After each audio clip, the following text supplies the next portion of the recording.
Run number 2, starting the Nike Plus app here, and we are at beautiful Hag Lake. Here we go. Okay, so we're running on the trail. Here we go. Run number 2, and it's a new day, it's a new morning, it's a fresh start, and yeah, it's kind of cool to think about how we can have a fresh start at any point in the day if we allow ourselves to. I know how life can get hard. We can get caught in an eddy. We can get stagnant, focusing on our past, regrets, shame, whatever it is. And I find by actually physically moving forward, it can actually help your psyche and your spirit to move forward also. And I like that idea of moving forward because the past is set. You can change how you look at the past. You can change your perspective, your lens, and maybe through that some healing can occur. But I don't think it's that healthy to focus on the past too much, unless you're learning from it. It's okay to sit there for a while, accept it, and let it go by, release it. But I think the more beneficial thing to do is to be present and then move forward.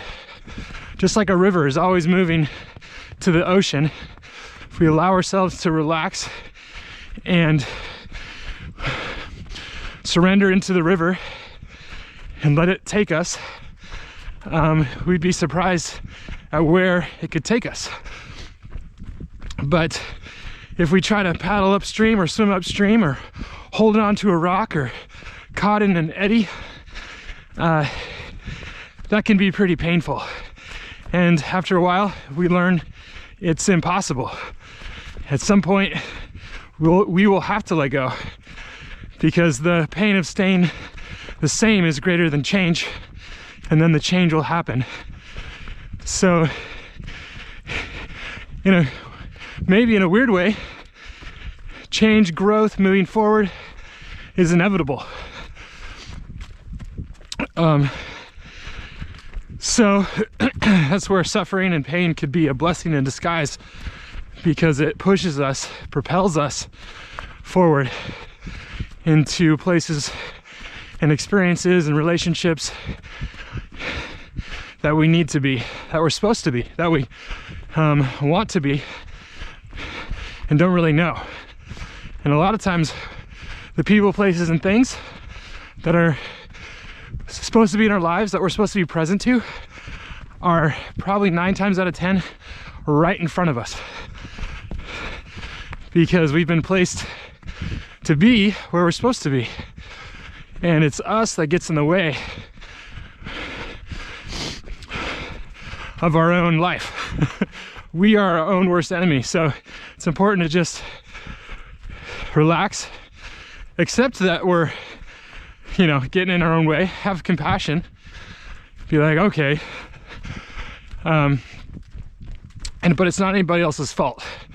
If we start to change other people, it doesn't really work. We can only change ourselves, our own perspective, and it's through tools, right? So my tool is running. Maybe yours is kayaking, or could be painting. A lot of painters I know, it puts them in the moment. They put on some nice music and just focus on a painting. Whatever works for you that brings you to the present moment. And there we can be at peace and listen to where our next step, our flow will be, and also it can show us things we need to release. I did the float tank for a while. It's a sensory deprivation tank where you're in about 10 inches of water, and it's filled with Epsom salts, like thousands of pounds of Epsom salts. And the water's the same temperature as your body, and it's in complete pitch black. So all your senses are mitigated, and so you're left with your brain, your thoughts, yourself, and that can be kind of scary. My first one was the scariest, but I was able to stay in it because I knew I could get out. At any point you can get out of the tank or pool. Sometimes it's a pool. And so I stayed with it, and past the first few layers of just like really looking at myself, and went through that, and then a peace came over me about 15 minutes in. So usually a 90-minute session, and then it's just chill, and your brain is just a little more quiet, and yeah, you just feel more at peace. So that's another tool, is a float tank. There's all kinds of tools. Just walking, going for a walk, engaging the left and right hemisphere of your brain, because when we walk, it really engages both sides of your brain. So your left brain is the linear, rational, puts things into categories brain, and then your right brain is your creative brain, and it is very connected and sees how we're all connected to things. So both are important, both have value. Our culture in the US is very left-brained, so it's important for us to have intention and focus on getting more into our right brain, our creative side. So if you're right-handed, sometimes I've heard it's cool to draw with your left hand. You'd be surprised, maybe some creative outlets that happen there. Anyway, this is all about, yeah, moving forward, being present first, and then moving forward. Because it is easy to get caught up in the past and regret and shame and whatever. And it's also the kind of thing to feel anxious and fear for the future. So the idea is to first be present, be at peace, and then from that place, start to flow in your river of life and participate with it. I really believe it's a participation, and participate with what's right in front of you today, because today is today. It has enough adventures, troubles, excitements, all the spectrum of life that one needs to experience today. And tomorrow we'll have that for tomorrow. So today is your day to participate. Woo! Yeah. And I think it's good to, I've learned as a 40-year-old, it is better to be in a mindset and a heart of abundance and receiving the gifts in your life. I really believe the best experiences of my life and relationships, connections, experiences have been things that I've just been able to receive and participate with, as opposed to things I tried to force to make happen. Anything I tried to force to make happen out of ego or fear or FOMO or whatever, usually did not turn out that well. But the best ones have been when I've been in a place of receiving and participating with, and being grateful for those gifts. You can't really be grateful for gifts that you forced to make happen. Gratitude only comes when it's a gift, right? So to see the gifts in your life, the blessings, and see what's working for you, not against you, and work with. And then from there, you can move forward with gratitude, and it can fuel your excitement and your ability to participate with your day. I really think that's the way. And again, I don't always do it. I mess up.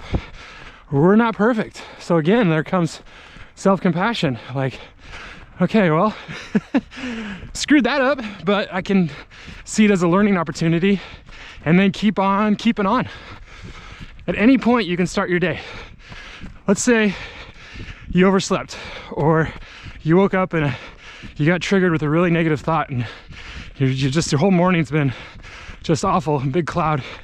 Well, and then you can maybe say, oh, the whole day's ruined. Well, I'm encouraging you to say to yourself, no, right now my day could start.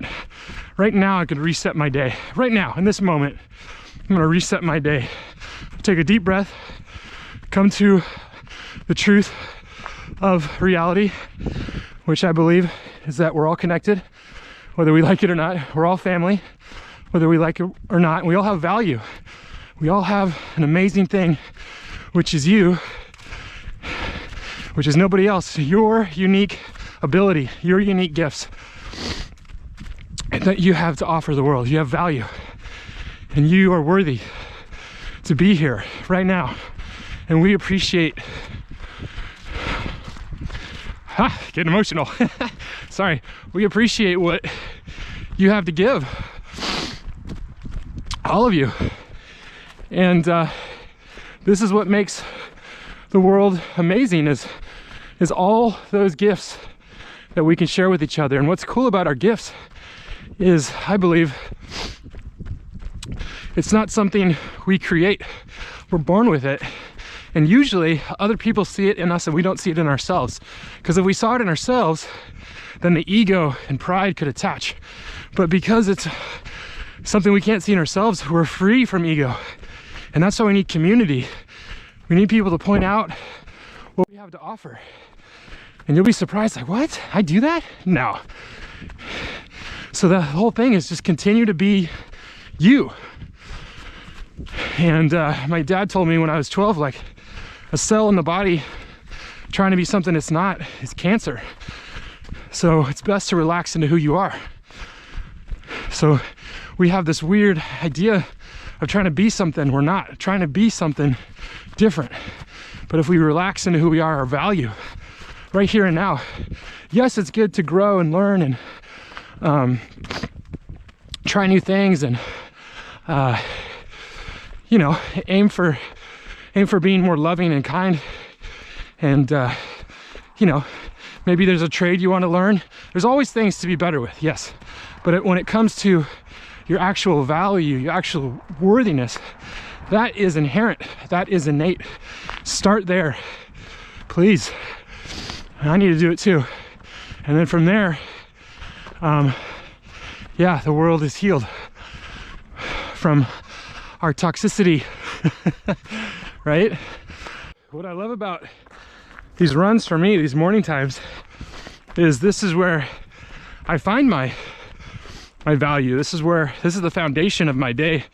This is my rock, this is my strength. This is where I can listen and commune with the still small voice within. I call it the divine spark that lives within. And from there, I find my value, right? And so then when I go into the world and 7 kinds of different smoke are being thrown at me, ninja stars, and you know, people are saying stuff that isn't edifying, you know, people are messy and maybe things aren't going how I wanted them to go or whatever. Even my own thoughts, negative thoughts may come.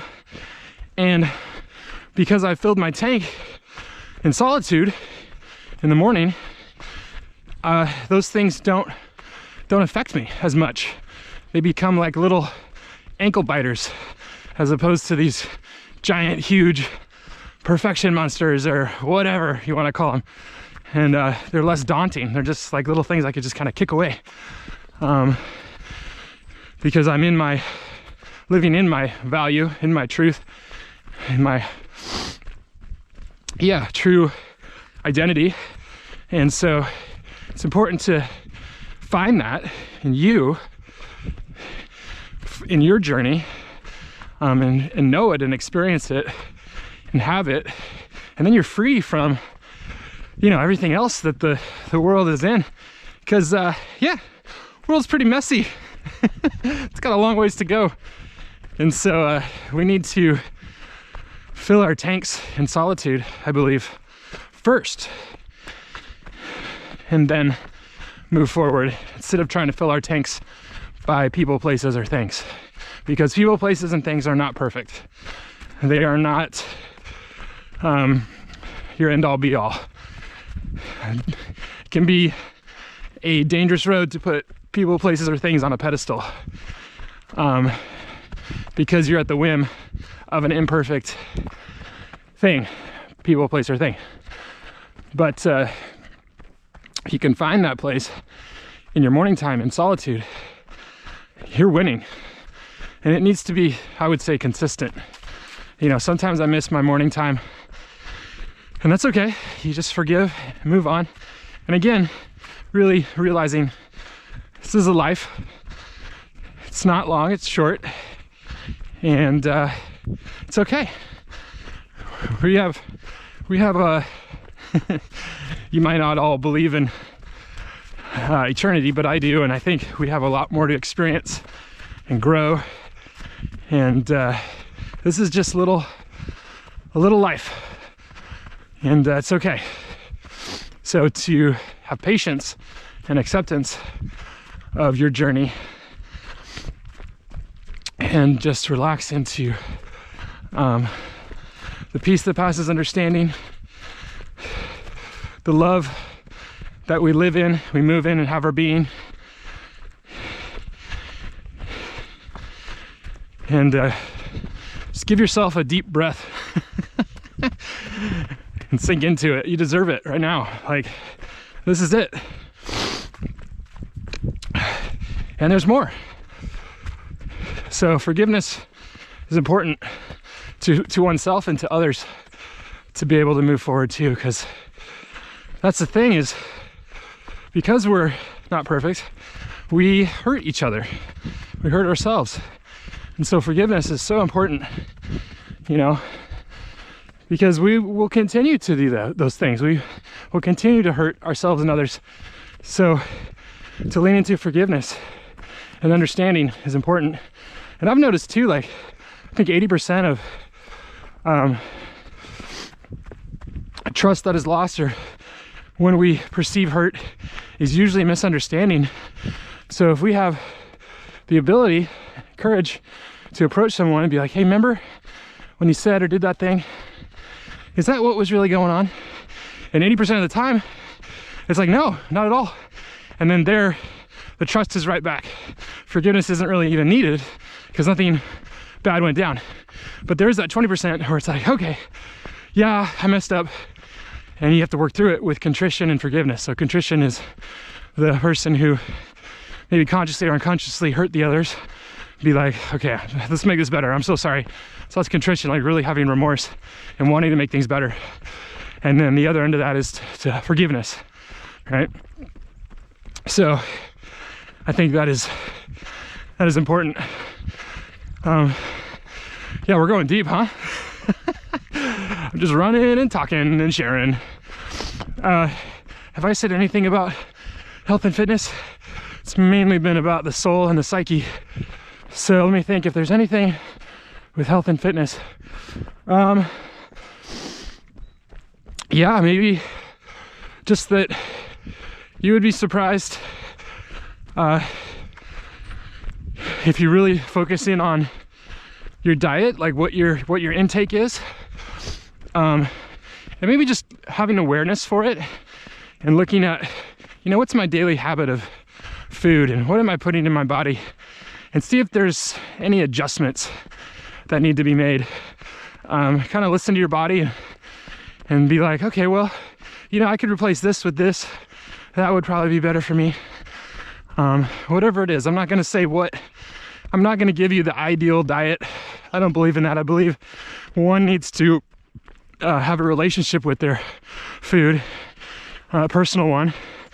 And I think deep down, you know what you need to eat and not eat, or drink and not drink. I will say though, it's always good to take a break. Even if it's maybe skip a meal. Sometimes I'll skip breakfast. It just gives your body a chance to just kind of flush out any toxins.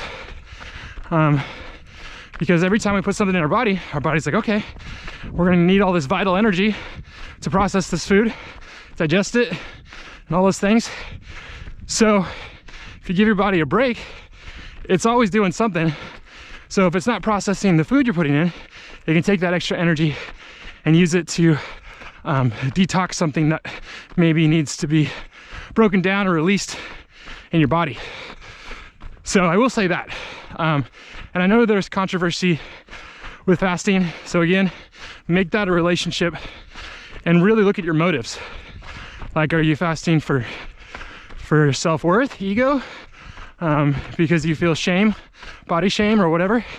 Maybe accept those feelings and go to a deeper place that your worth and value is more than your body. Your body's just a vehicle for who you actually are. You're not your body, right? So just look at your body as something to take care of, as opposed to something to be ashamed of. Just like your car, right? It's a tool, it's not who you are. And so you're just doing body maintenance. So your motive is coming from a place of love and appreciation for your body. Starting there and moving and flowing with that. So, and again, everybody's journey is different. It might be too hard to look at that stuff for you right now. Well, you don't have to. Start with love though, just acceptance of your value, your place and purpose right here and now. And then see what next step is before you after that. Could be just going for a walk, drinking some water. Whatever, I don't know if that's your journey. I'm just here as a brother, sharing my journey and what's worked for me. And I will say the best way is to find out what works for you. Don't do what I do, because what I've done that's coming from a place of just listening to myself and my own journey and trying different things out. And the things that work, I stick with, and the things that don't work, I let go. So then it's a little more fun and empowering for myself. So I just encourage you to do that for you, boo. And show up messy on a daily level and put in anything, right? Because the consistency, as I say, is the win, is the key. Doesn't matter what it is, just matters that it's consistent. And that grows into some pretty cool experiences, friendships. Yeah. Okay, I think we are at the end of our little jaunt here. Signing off. Okay, much love.